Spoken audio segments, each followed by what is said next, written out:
Okay, so you may have noticed the direct services we just went over.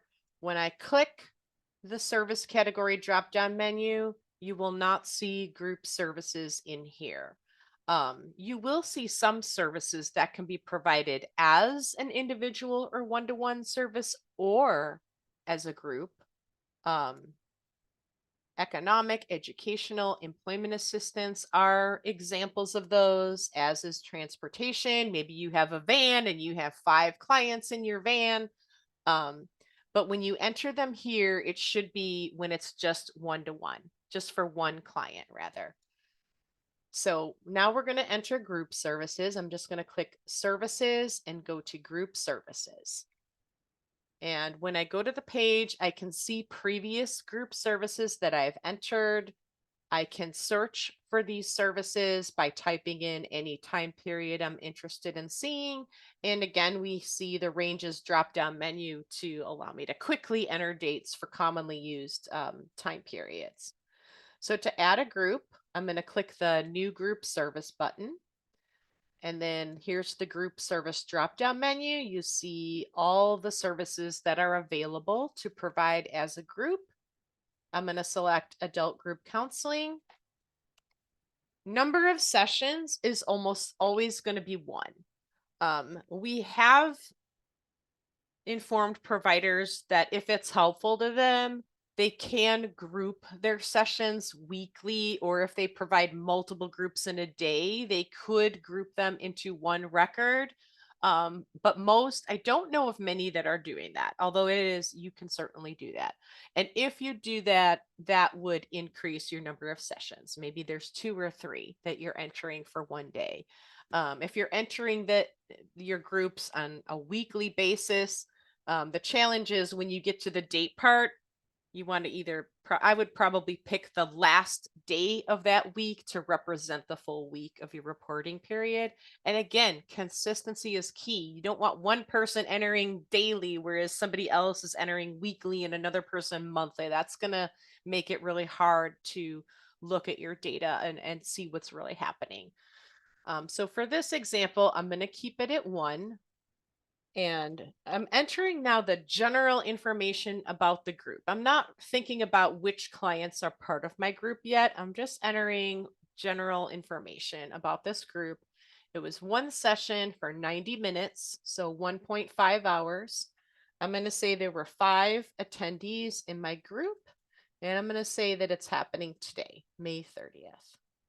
Now, with group services, there are often more than one facilitator with a group service. So with group services, you can enter more than one staff person, unlike direct client services. So I'm going to go ahead and do that. I'm going to say that I provided this group and my conduct hours are the amount of time I spent actively facilitating that group. I'll explain more why I said that in a moment. So I'm going to say that I was there the entire 90 minutes. Prepare and travel hours are optional, but if you find them helpful, feel free to enter information there in the same way as entering time for other services. And now I'm going to say I had a co-facilitator with me. And my co-facilitator had to leave 15 minutes early. She was actively helping me facilitate this group, but she had to leave a little early. So I'm going to say that she only has 1.25 conduct hours. And I'm going to give her a little bit of prepare and travel also.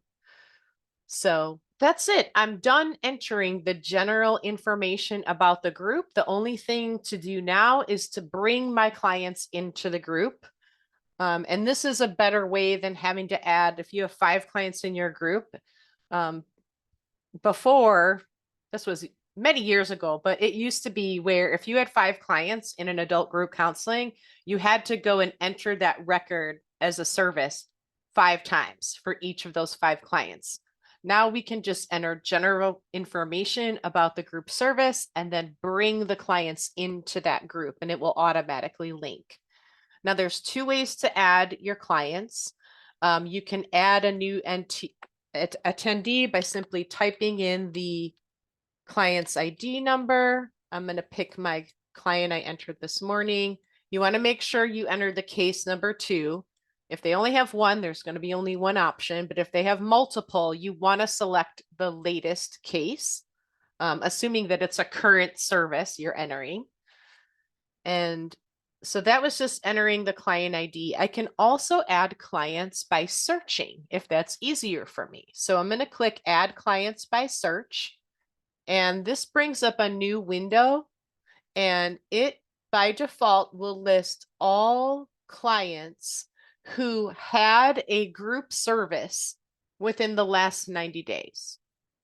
And we did it this way because clients commonly will attend a series of groups. Maybe it's not often just one group. So hopefully the other clients of mine are in this list, in which I can just select them and they're brought into the group. Now, let's say one of my clients is new to the group and they didn't receive any group services in the past, and I want to bring that client up. To bring that client up, I want to remove these date ranges here, because notice this title says group service date range. So this is filtering my list to only clients who've received a group in the past. If I have a new person, I'm going to want to either search by client ID, I can search by client type, or their first contact date. So let's find a client who came in this month or May. And now it's bringing up all the clients. Maybe they've had a group, maybe they haven't. It's simply pulling by their first contact date.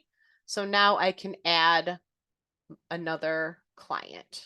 And I've only added 4. I'm going to close it up. And I'm going to try and save my service. And notice by default, all of my clients, their received hours is 1.5. If one of my clients had to leave 15 minutes early, I can just edit those received hours for that one person from 1.5 to 1.25. And then I'm going to save.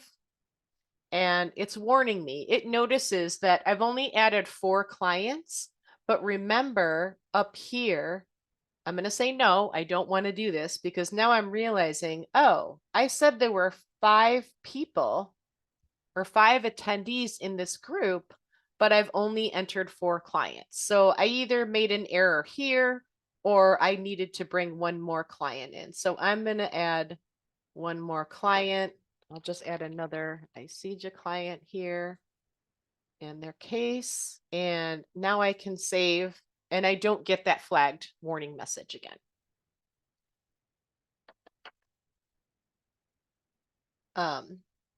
So I want to also talk about, with group service, the number of hours. So does anybody want to take a stab on how many hours was this group?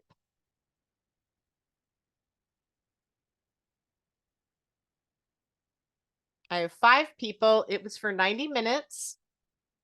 Here's the amount of time staff spent in the group, and here are my clients, how many hours they received. Okay, so there are multiple answers to that question. If I want to know how many direct client service hours were provided, that's going to be the sum of all my clients' received hours. So that's going to be 5, 6, 7, 7.25 direct client service hours, because it was 90 minutes, 5 clients, minus the 15 minutes, 1 person left early. That's 7.25 hours. If I need to know how many hours, how many clock hours that group service occurred for, I can just look up here, the hours in session. It was a 90-minute group. If I want to know how many paid staff hours were involved with this group, I need to look at the staff conduct hours. So if I add my hours plus my colleague, I have 2.75 hours total. So there's multiple answers to that question. And tomorrow when we talk about reports, I'll show you how to find all 3 of those ways of measuring the number of hours for a group.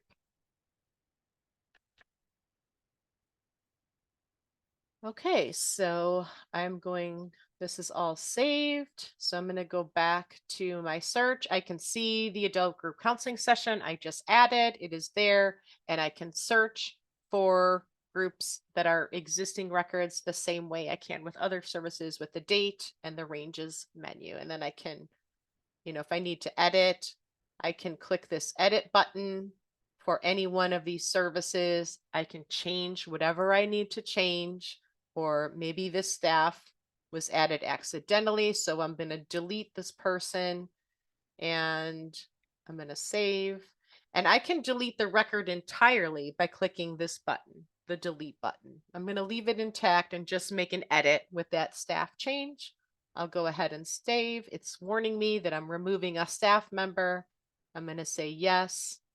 And now it shows that I was the only person facilitating this group.